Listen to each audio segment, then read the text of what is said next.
Shalom and welcome to Jewish Insights. We're currently at that time of year where the economic quality of life is constantly at our fingertips. We just celebrated the holiday of Sukkot, the season where we celebrate gathering our harvest, where we go out of our homes to appreciate what we have, and we're thankful and recognize that it's not ours, it's a gift. And then we have coming around the corner Thanksgiving, where we take time in America to appreciate what we have and to share the bounty of what we have.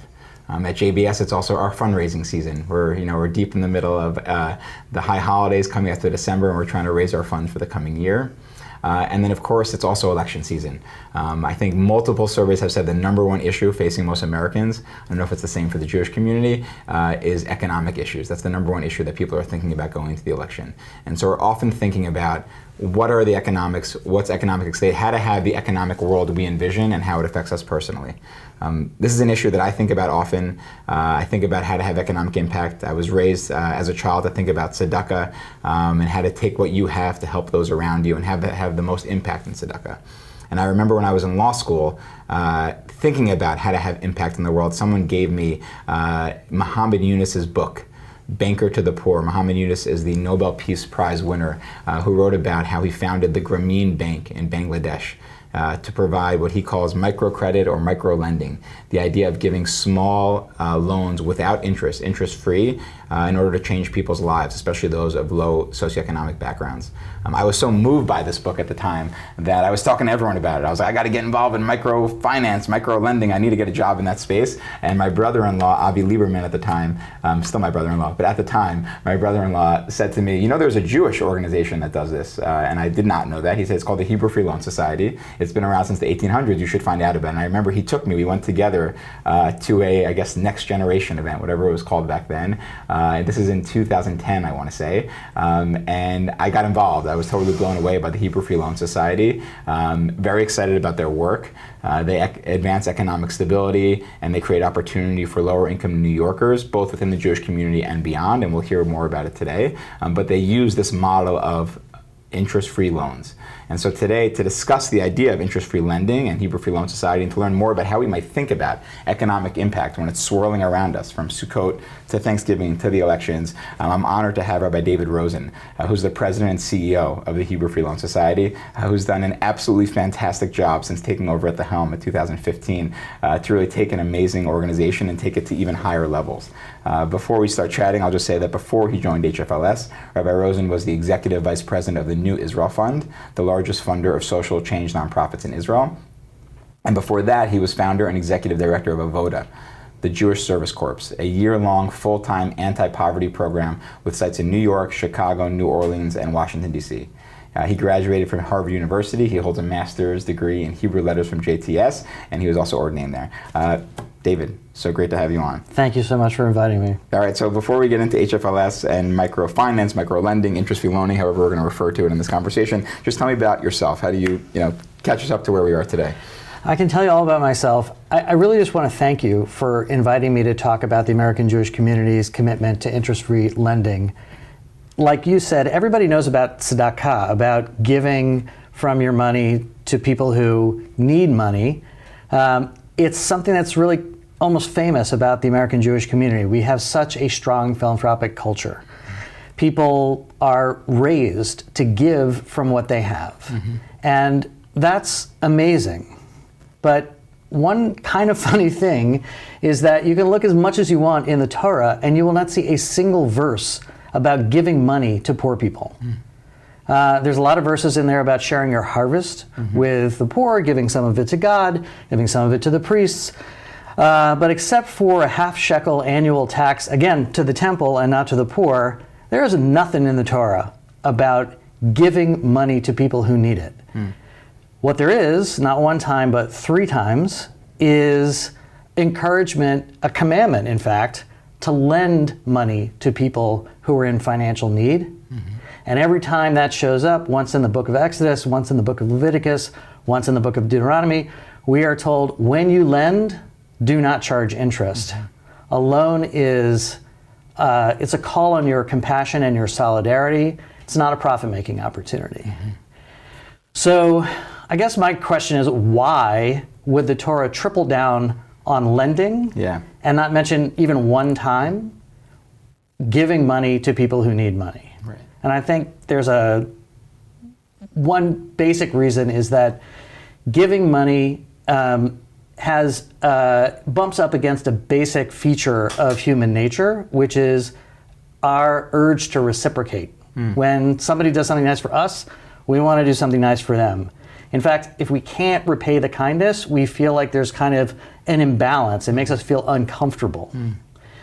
So when you give tzedakah, it's a great thing. Don't get me wrong. Yeah. It's very important for people to give tzedakah. It's very important for people to take tzedakah and feel like they should have access to what they need to live a decent and dignified life.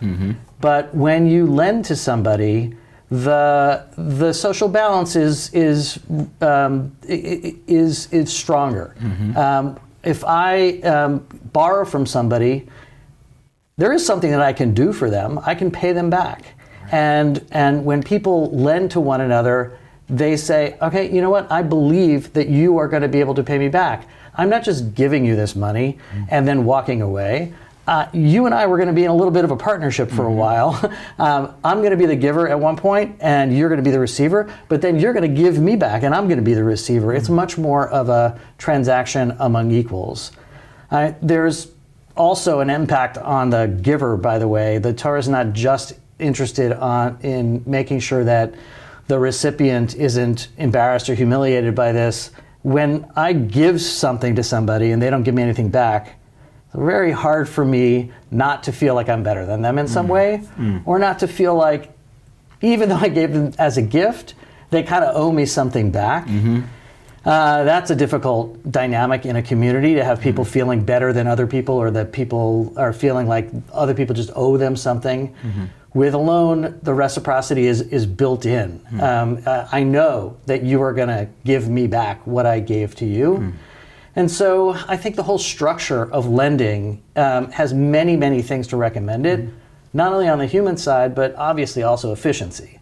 And if I give a loan, that money comes back to me. I can do that mitzvah again and again and again. If I give tzedakah, it's great that I did it, but once I've given it, I don't have access to that money anymore. So lending is awesome, right? Interest-free lending is even more awesome. Sure. Why does nobody know about this?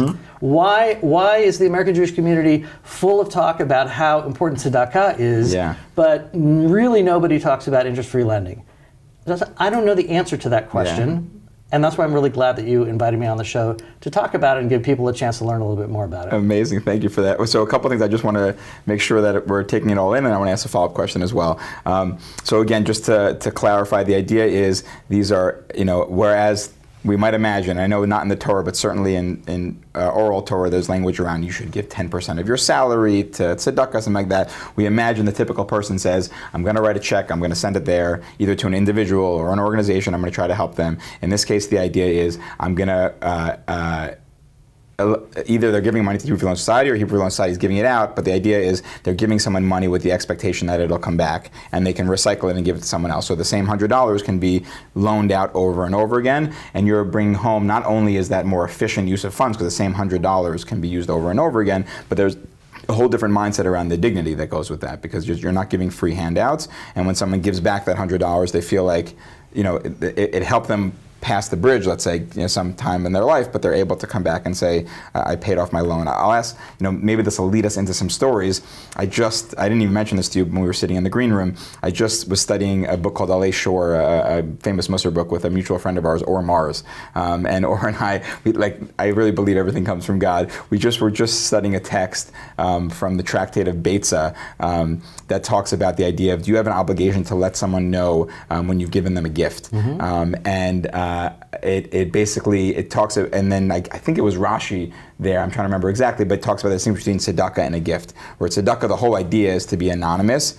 The giver you give shouldn't know, and the person who receives shouldn't know. But when you're giving someone a gift, they should know, and you should know, because it increases friendship. When you think about, talk to me a little bit around the experience of the giving of a gift to someone who's not a gift, the giving of a loan to someone. Let's be clear, and the receipt. Is it more of a this is a celebration and less of a shamed experience? Talk me through. I think it is a community building moment when somebody lends to somebody else, right? Like I said before, the creditor, the lender, has got to believe that the borrower is going to pay back. And so there's an act of belief in the borrower. And the borrower, I think, is strengthened by feeling somebody trusts me enough and believes in me enough, knows that I'm going to be good to pay back this loan, and they can rise to the occasion and repay that loan. I'm glad you mentioned the anonymous thing, by the way. Yeah.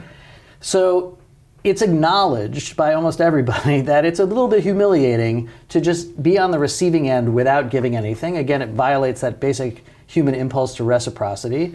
So how do we solve that? Through anonymous giving, right? If you don't know exactly who's giving it to you and you don't know who you're giving it to, it avoids these problems of arrogance and humiliation. Loans are never anonymous. Why be anonymous? It's actually better for people to know who the lender is, who the borrower is, because this is a partnership. This is, we're in it together.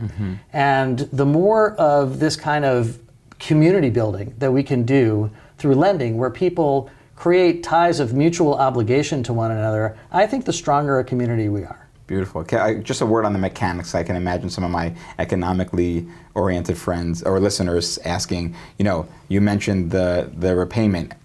How do you can't guarantee, of course, but how do you increase the likelihood that someone's going to repay their loan, and at what rate do they repay their loans? We do, in fact, guarantee, and I'll tell you about that process, but let me take a 2 steps back. We're shifting around here, Dave. Here we go. I'm going to say that the Hebrew Free Loan Society was started in 1892 by a group of recent immigrants to New York City.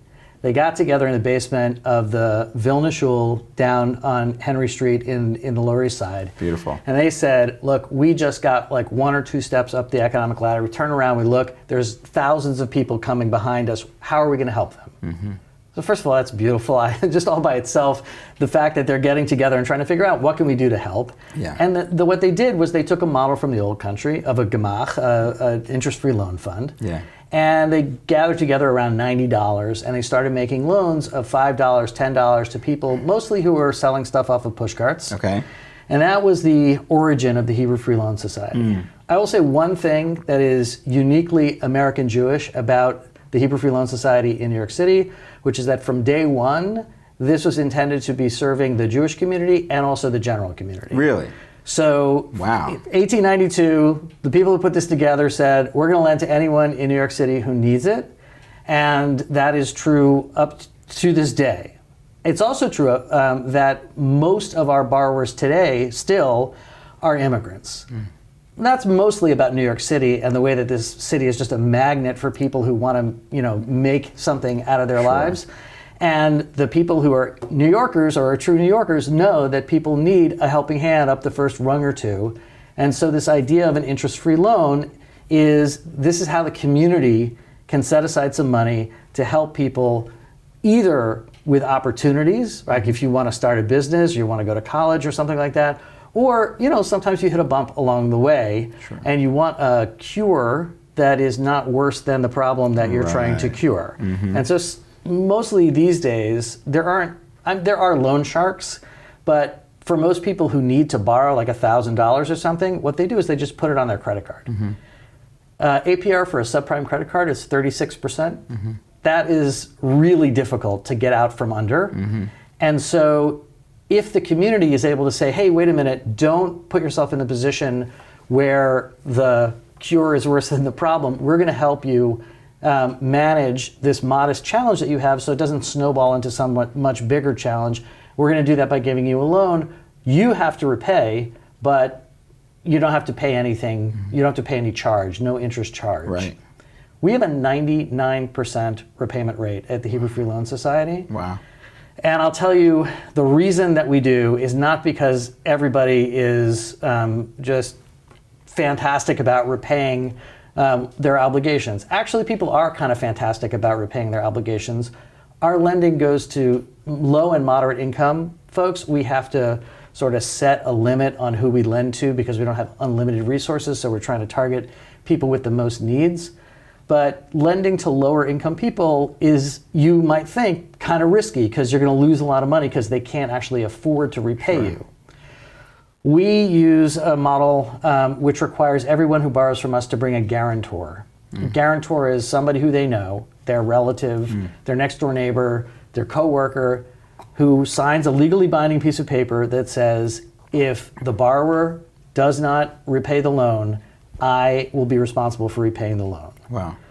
So I got to tell you, we almost never get repaid by guarantors. Yeah. Why? Because no one wants to leave their next door neighbor or their in-laws or whoever it is as your guarantor paying off their loan if they can help it. And we also are very friendly at the Hebrew Free Loan Society. If you call us up and you say, hey, I just lost my job, I need to take my payment down for a couple of months until I get reemployed, we will do that. We will modify your repayment and help you through that. And we want the borrower to repay. We don't want the guarantor to repay. The guarantor is just making it possible for us to make the loan, because it shifts the accountability from some nonprofit organization that the borrower doesn't really know that much about to someone who they know and they're going to see at Thanksgiving or at Sukkot or wherever. It's not going to be comfortable if they have to rely on that person to repay the loan. So we get paid back almost all the time, and almost all the time by the borrower. Wow, okay. I have questions about all this. So they do, I guess they need to know someone that could afford to repay back. They need some, it goes back to the original model. You have someone who's like one step. Well, not really. Our guarantors are people who are exactly in the same situation as the borrower. Taking the risk for their friend. Because if we think that the borrower is going to pay us back, we should believe that the guarantor is in the same financial situation. Now, the fact is, many people who guarantee loans are wealthier than the people who are borrowing. Right. It's a good way for somebody to help you out without putting their own money That's at risk. Or at less risk, I guess. Yeah. It's at less, but there's almost no risk. It's unbelievable, 99%. Okay, and then what about how do people find out about you? Because we talked. The first thing you said was like, how come more people don't know about this? Yes, I got berated recently at an event where I was talking about the Hebrew Free Loan Society, and someone said, "This is terrific. Why do I not know about this? I'm pretty plugged into the Jewish community. I've never heard of this before." I'm sorry that that's true, and thank you for helping us cure that a little bit. But in terms of borrowers, we have two major ways that people come to us. The first, I'm sure you can guess, is word of mouth. Right? The friends have borrowed and they had a good experience and they tell their friends, and that's great.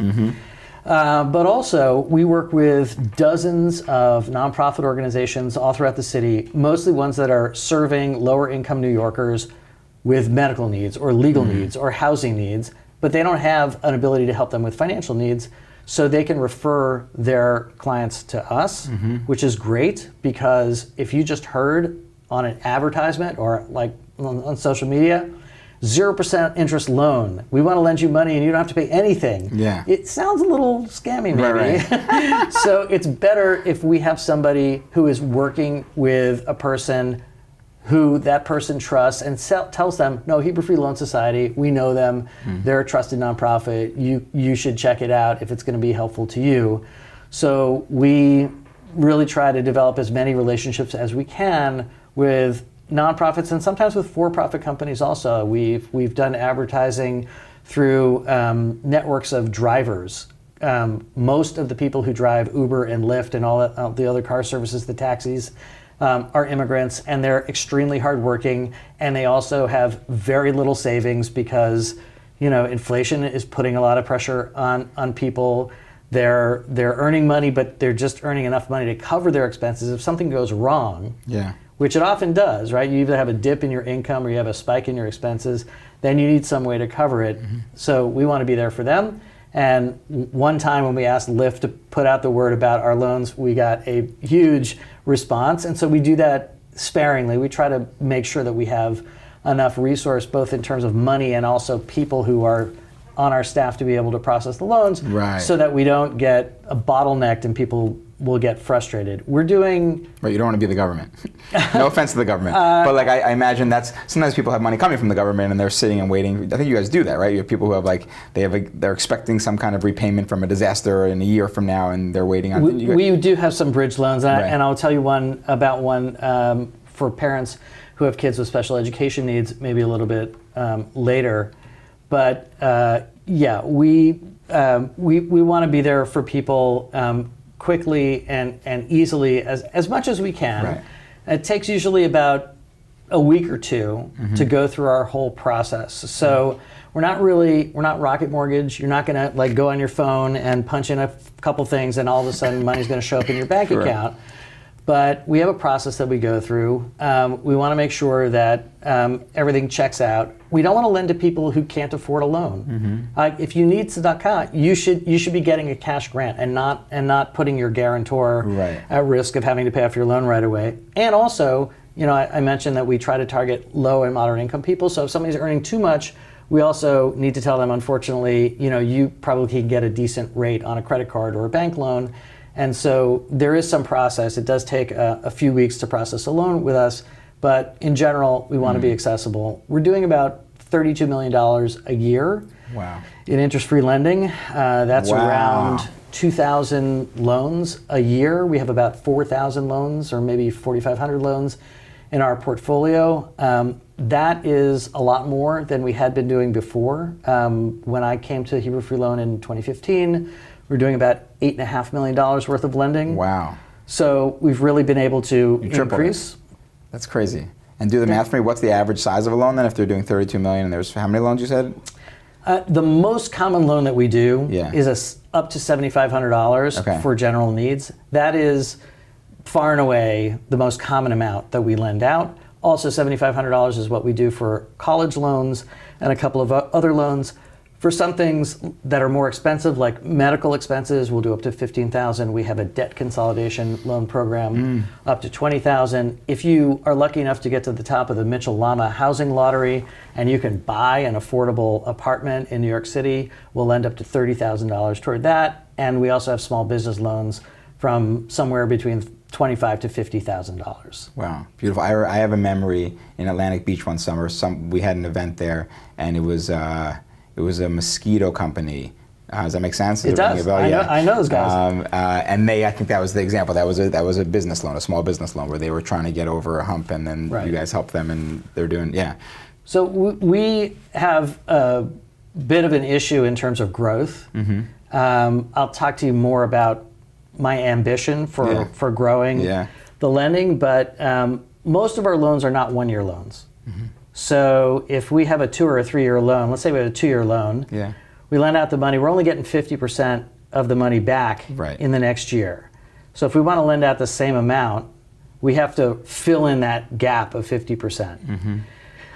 Luckily, we have many years of loans that are paying off at the same time, so the gap isn't really 50%, but if we lend $30 million a year this year and we're only getting back 25, I have to find $5 million just to be able to stay at the same level. If we want to grow, I have to find more than $5 million. Wow. And that's a great task for me. I love to be able to present this opportunity for people to do the mitzvah of interest-free lending. It's incredibly effective. It has a huge impact on people's lives. As I said, it has this kind of multiplier effect because when the money comes back, we just lend it right back out again. But there is a challenge that we face in terms of capitalization. If we want to continue to offer this to the community, we have to make sure that we're filling in that gap between the repayments and the current lending. Got it. Okay.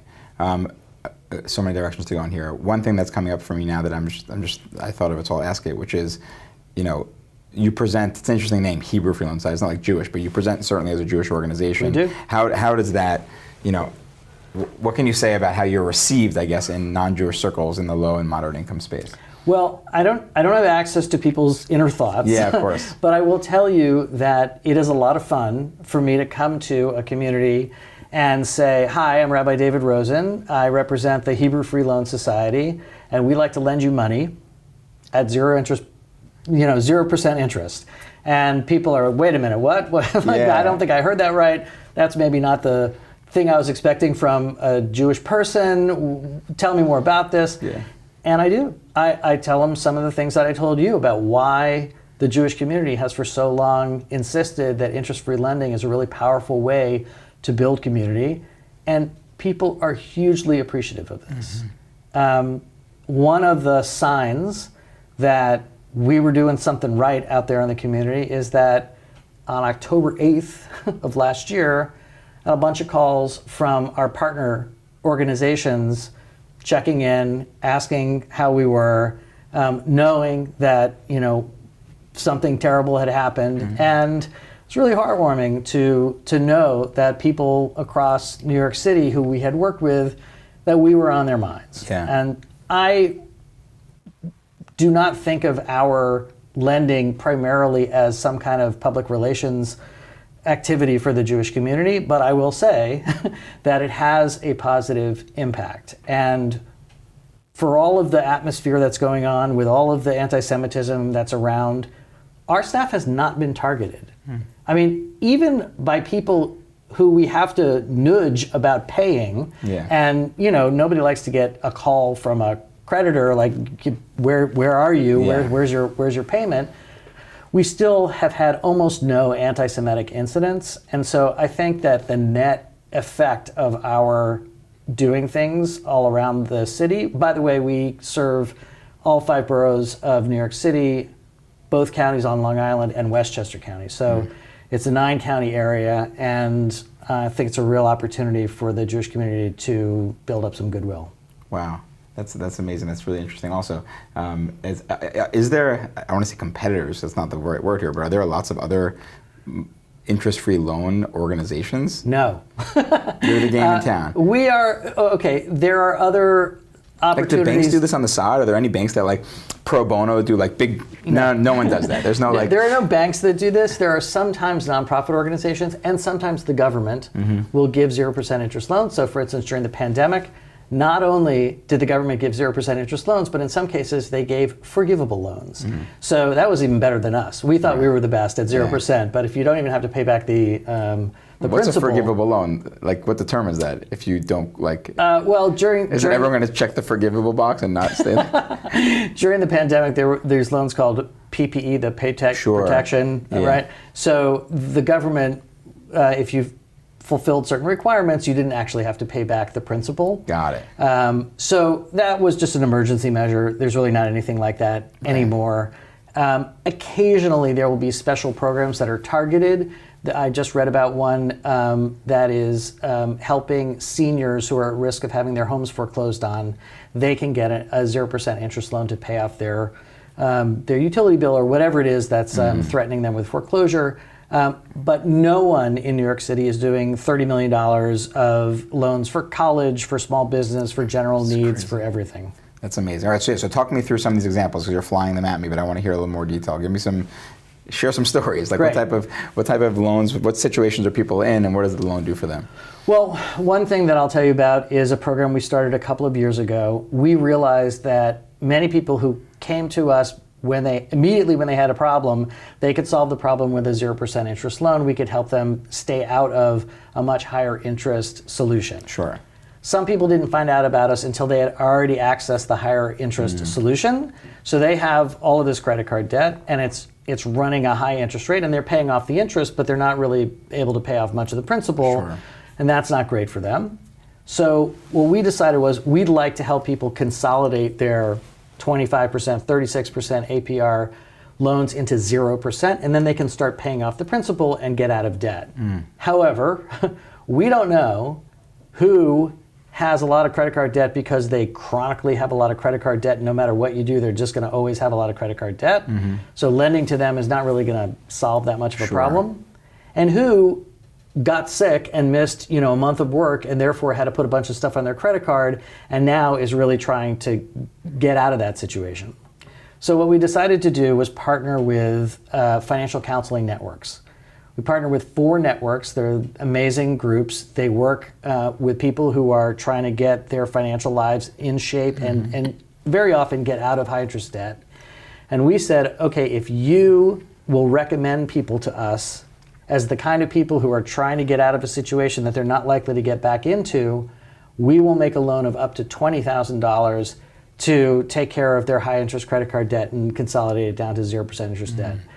We got a gift of $1 million to start this program. Almost all of that money was lent out in the first year of the program. Wow. Because it's a 5-year loan, I was faced with a tough situation because we were only going to get back 20% of the money the next year. I went to the donor and I asked her if she would be willing to help us lend $1 million every year for 5 years, in which case 20% over 5 years equals 100%, and in the 6th year, you just have a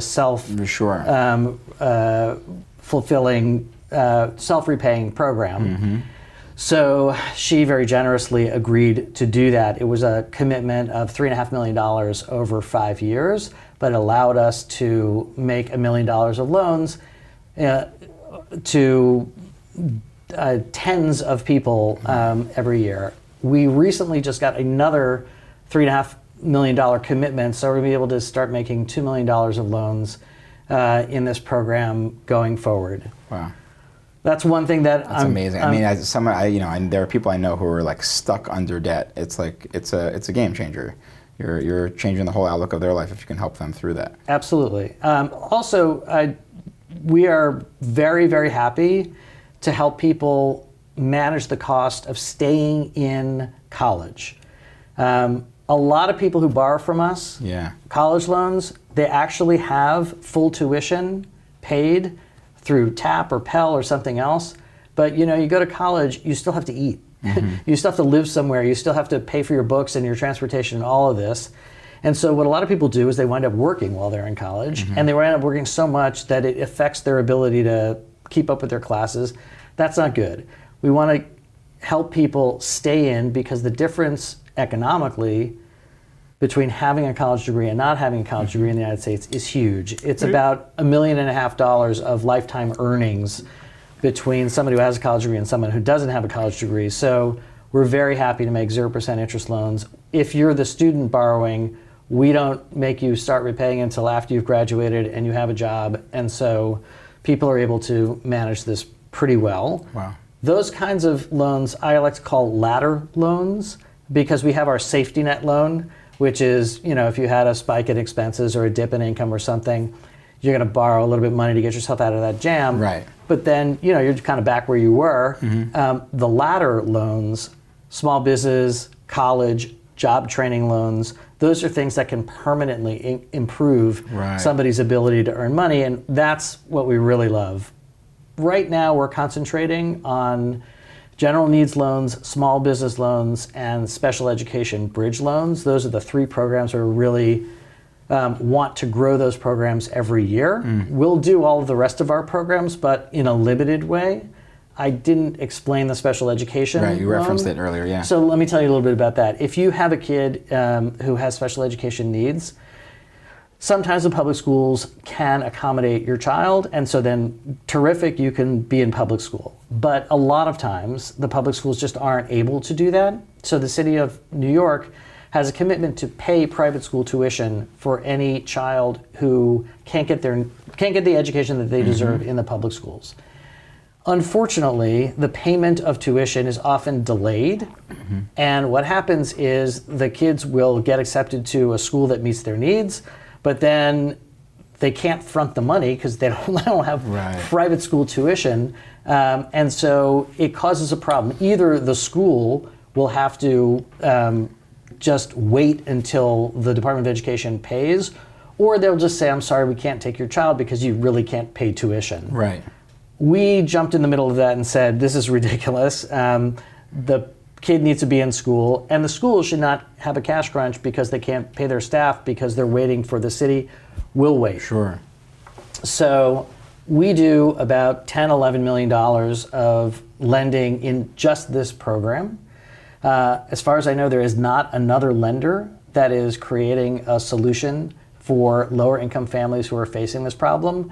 And it's also, as I said, a big problem for the schools and not just for the families. So that's a commitment that we're making. We're doing that uniquely in New York. We're making a commitment to growing our small business lending, and we're making a commitment to ensuring that people don't have to resort to high interest credit cards or online loans or bad solutions for them when they have a modest financial challenge that we can help them meet. Wow. Right. So I hear you saying kind of like things happen, and sometimes you don't have a safety net, and you guys can show up for them. And then there's also situations where you have an opportunity to really like help them grow, or to.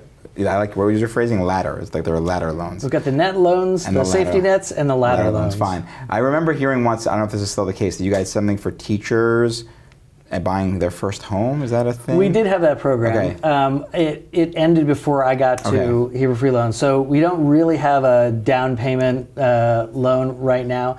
But that program is a great example of how over time we have tried to be creative in responding to all kinds of different needs. When people started coming to New York City fleeing the war in Ukraine, we knew that they were going to land in one of the most difficult housing markets in the country. And we also knew that having just gotten off the plane, they probably were not going to have guarantors. So we worked out a way to lend to new arrivals from Ukraine so that they could get housing for their families without having a guarantor. We raised a little bit of philanthropic backstop money, and we did about $2 million of lending, both for housing and for job training, to just try to make sure that these folks, they came here fleeing a terrible situation. They've got to make a new life in a new country. And so, true to our roots as an immigrant serving organization, we came up with a way to respond to that. We've also done storm damage loans. There's a lot of weather events now, and people are getting their basements flooded out and all kinds of things. And sometimes FEMA is able to cover that, and sometimes not, or sometimes not on time. So we've basically a one-trick pony. All we do is 0% interest loans, but we do try to make sure that if there's a need out there that we can structure a loan for, we do that. Right. I think I remember around Hurricane Sandy, if I'm not mistaken, there was some stuff. And COVID, you guys also did things, I guess? We did. During COVID, the main thing that we did, honestly, was we told all the people who had loans with us, we're going to suspend your payments for 3 months. That means that every month we were taking out $250 in a loan payment. We just said, you know what, hang on to the $250. You probably need it more than we do. And so we extended that for another couple of months, and then we eventually had to go back to collecting because we weren't going to be able to lend out any more money if we stopped collecting.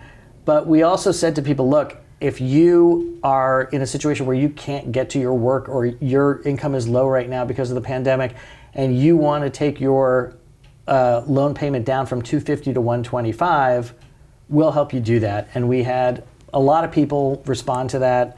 The Robin Hood Foundation made us a loan that effectively they kind of took over some of our loans, and they were able to bridge for these people a process whereby they all repaid their loans, but it just took twice as long for them to do it. And what Robin Hood's money did was enabled us to not have a cash flow issue ourselves. And we immediately could put that money back out into the community. Wow. Okay. First of all, why do you, both things that you've raised, why do you think others aren't doing this, and why do you think more people don't know about this? I'm sure you've thought about these questions before. Yeah, as for why other people aren't doing this, I really don't know, but I have a plan. I mean, I feel like there's so many charity organizations which are, like you said, amazing. Feed the hungry, feed the poor, bring money to people, but like this feels like such a more efficient way to help people grow over and over again without having to spend the money. But keep going, sorry. Well, I think one of the issues is scale. A lot of people are interested in having economic impact, but they want to do it at scale. If you think why doesn't the government do this? They take $1 billion loans every Tuesday. Well, why can't they just do $1 billion in interest-free loans? As I said, sometimes the government does actually do interest-free loans. Rare. One of the only places that you can find interest-free loans outside of the Hebrew Free Loan network. By the way, there's about 40 Hebrew Free Loans all around the United States and Canada. We have a network called the International Association of Jewish Free Loans, which just had a conference in Montreal, and we help each other out because we're all doing basically the same thing. Amazing. So every time one of us comes up with a new idea, we try to share it with everybody else. On WhatsApp, yeah. So, for instance, I was looking at donor-advised funds and thinking, wow, this is money that's been given to charity, right? People already got a tax deduction for this, and it's sitting there, and a bunch of it goes out in grants, but maybe 80% of it, 75% of it stays in the donor advised fund from year to year. That's a lot of philanthropic money that's not doing philanthropic work right now. So you may know that if you have a donor advised fund, they ask you, how would you like to hold the money? You can put it in stocks, you can put it in bonds, you can put it in all kinds of vehicles, you can put it in a money market if you want to be safe. And so people have all of these options. And I went to the Jewish Communal Fund, which is the large Jewish community connected donor advised fund. And I said, could you add one more option for people to invest the money that's in their donor advised fund? And let's call it the Social Impact Loan Fund. And what it would be is people can lend some of the money out of their account to the Hebrew Free Loan Society at 0%. We will then lend it to people in the community at 0%. And you'll just be helping us do more of what we can do. And we've had a great relationship with the Jewish Communal Fund. We've gotten millions of dollars through the Social Impact Loan Fund. And because we're also able to recycle repayments, we've lent out more than we've received in loans over that time. When I was able to figure this out with Jewish Communal Fund, I immediately called up my colleague in San Francisco and said, you guys should do this with your Jewish community donor advised fund. And they did. And they actually outdid us. They raised about $5 million in their first round. And these are the kinds of things that we really try to encourage. Once somebody's invented the wheel, you just, you need a wheel factory. You don't really need to reinvent the concept. So there are others. Yeah, that's just not here in New York City. Right, but that's an amazing image to even think of. There's over 20 organizations across North America running around and giving, on behalf of Hebrew Free Loan Societies, giving interest-free loans to people, and no one else is doing it. It's nuts. Well, so I have long thought that the Muslim community in New York City should be doing this because the Muslim community in New York City right now looks a lot like the Jewish community in New York City looked at the end of the 19th century. There's a lot of immigrants. There are enough wealthy people to do some pretty good philanthropy. And of course, they have the same prohibitions against taking interest and charging interest as Jews do. So this seems like it would be a natural. I have not yet found somebody in the New York City Muslim community that wants to take up this idea. But in case any of your viewers know anybody who's in that category and would want to do it, we would love to have other interest-free lenders. You asked about competition. Halavai. I mean, I would love to have 5 other 0% interest lenders. Because we're not even covering a tiny fraction of what the need is. And that brings me back to this question of scale. You asked, why isn't there more of this? Why isn't everybody doing this? When I took this job, I thought there's got to be a ceiling to the growth that we can achieve at Hebrew Free Loan. Because if everything depends upon philanthropy, if you're trying to scale this, you're going to run into problems at some point. There's just not going to be enough philanthropic money. So it turns out that it's not that expensive to run a Hebrew Free Loan Society. I mean, it costs money. We have staff and we raise money every year. But at this point, we are raising far more money every year in loan capital than we are raising to pay the operating costs. Well, how many people are willing to lend us at 0%? Admittedly, it has gotten a little harder in a higher interest rate environment for us to convince people to lend to us at 0. What do you mean lend to you? You're saying philanthropists or banks? I'm saying no bank is going to lend to us at 0, but individuals and foundations. They lend to you, they don't give to you. Well, they do give to us. On my best day, they give us a grant so that we can just use it with flexibility and forever. But sometimes individuals and foundations will lend to us because they see what they're doing as a way that they can achieve impact on the other side of their balance sheet, right? They've got a lot of grants that they give out, fine. But then there's all this other money that they're holding, some of it in cash equivalents. So why not just give it to us?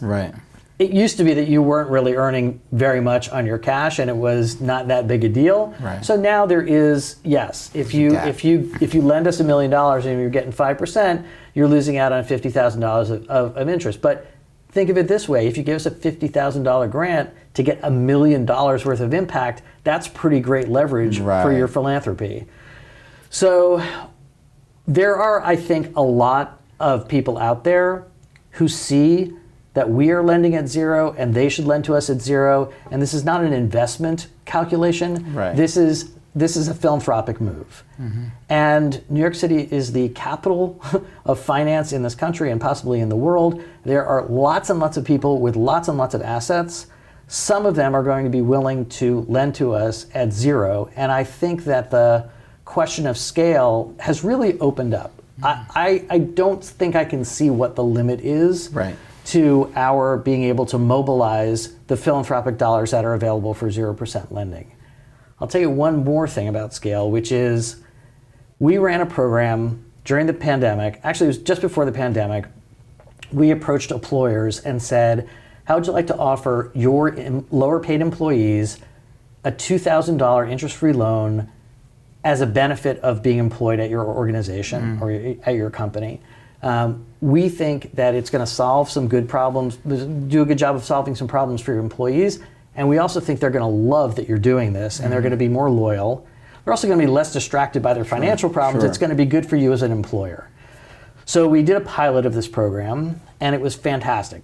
The pandemic caused us to shut it down, but we think that is something very, very popular. The only problem is, in order to have the loans repaid, we wanted to do it through payroll deduction because the employers were making these loans and we wanted to get it paid back through payroll deduction. If you do that, then the chances of somebody defaulting are very low. They could leave the job. But even then, people we found were repaying their loans even after they had left employment. But in New York State, it's not legal to do payroll deduction for a loan. And so we're a little stuck here. We're having some conversations with the Department of Labor about creating some kind of carve out or exception to the rule where we could possibly do this. If we are able to do this, we're going to be doing it not with our money, but with the employer's money. What we're going to be doing is essentially creating a little Hebrew-free loan inside of any employer that wants to do this. So just think about how many employers there are in, I don't know, a 10 square block radius of this studio. They all could be running 0% interest loan funds for their employees. We would be administering it or helping them figure out how to do it. But the idea is not necessarily to scale Hebrew-free loan, but to scale the very idea of interest-free loans. Beautiful. That has actually no limit on scale. Right.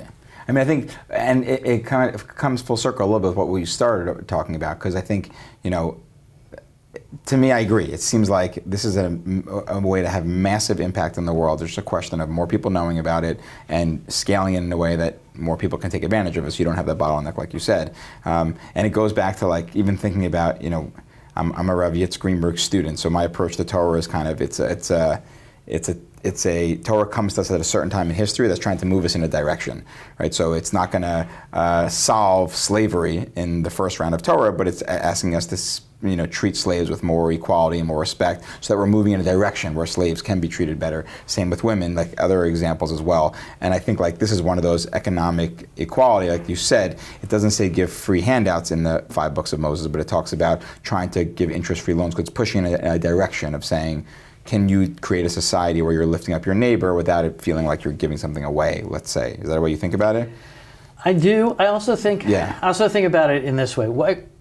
We're not going to replace bank lending, okay? And we don't aspire to do that. Markets are a very important tool for society. Nobody's against markets. However, not every problem has a market solution. This is actually a big insight of religion. Beautiful. Sometimes we make the mistake in this society of thinking that everything is a transaction. Okay, not everything is a transaction. The Nature Conservancy takes land that could serve a public purpose by protecting the environment, and they buy it and they take it off the market so that it's no longer subject to development. Why? Because not all land should be developed. Some of it needs to serve a public purpose. I think of the Hebrew Free Loan Society kind of like as the Nature Conservancy for cash.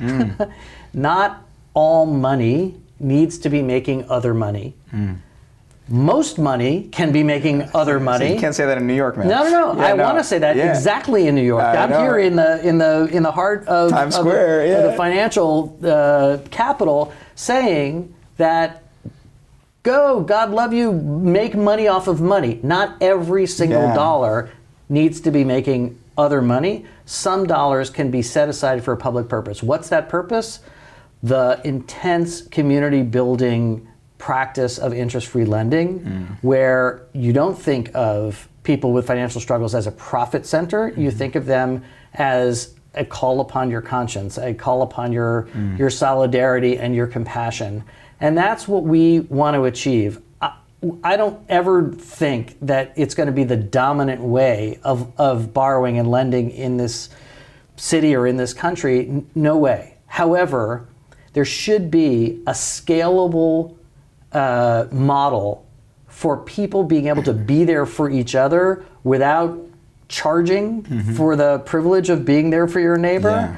That needs to be something that we can all get behind, because it's who we want to be as a society. Societies are not markets. Markets are part of a society, but they cannot be the whole entire thing. Beautiful. And first of all, I love that image, especially the Nature Conservancy model, or metaphor, I should say. It's because the mindset is you can't have money sitting in the bank and not growing. You have to, everyone's got to turn their money into more money, and you're saying slow down, put some of it towards this. And also the Jewish Communal Fund idea as well. If it's sitting in the Jewish Communal Fund, how can they use it to impact? I love, those are really sticking with me. I think that what I'm trying to think is going one step further. So we've talked about this. I want to talk about, as we circle towards the end here, poverty more broadly, right? Is this the way to attack poverty, do you feel like? Or I'm sure you've thought about this more broadly. How do we think about, we're in election cycle. Everyone's people are struggling. We need to get lower income to medium income to upper income. Is this the key tool? Does it feel like this tool alongside other tools is what we need to do? What's your solution? They give you the tickets to the White House. What are you suggesting we do to try to attack poverty? Let's start with New York, because that's your area of focus. Well, first of all, I think that people need to have jobs that will pay them enough so that they can have a decent standard of living. Right. Most people want to work. They do not want to be idle. They want to work in a way that allows them to provide for the food, clothing, and shelter that they need, and maybe some occasional leisure activities. Yeah. So I would say that for us, we don't lend to people who aren't employed, right? Our organization is not really poverty relief. Our organization is making sure that lower paid working people have a shock absorber and have a springboard that can help them advance even further than they are right now. So debt should be a tool for everybody. Of course, wealthy people use debt. A lot of people have a mortgage, a lot of people have a credit card. All these tools of debt are ways that you manage your resources. Lower income people also are really good at managing their resources. They just don't have a lot of resources to manage, and very often they're charged more when they try to manage those resources. So if we can just provide a community-backed alternative that says, we're not going to charge you more, we're not actually going to charge you anything. What we need you to do is make sure that this resource sticks around for other people after you by paying back anything that you've borrowed. That's all we need. And if we can accomplish that, I think that would be an amazing model for how to help people. I can't solve the jobs problem. I don't know how to solve that. I'm not smart enough for that. But if people did have jobs and then occasionally, they needed either a safety net or they needed a ladder to advance, I think this is a really great model. Wow. Beautiful. I love it. It's really so inspiring. I think, as I said, the first time I read about this type of work, I was blown away by it. And then finding out about Hebrew Free Loan Society, I was just, a lot of pride being Jewish. There are certain Jewish organizations that make you feel very proud to know we're doing this work. And hearing you describe how this is happening across the country in different cities and growing, and the growth that you've done in New York, it's just, as we say, it's a Kiddush Hashem. It reflects the Jewish people in a beautiful way in the world. And I think we need more of these stories out there. And you're going to say something? I'm just going to say this is why I became a rabbi. I specifically to do this kind of work, because I do feel like it is a Kiddush Hashem. It is a way of manifesting what's best about Jewish life.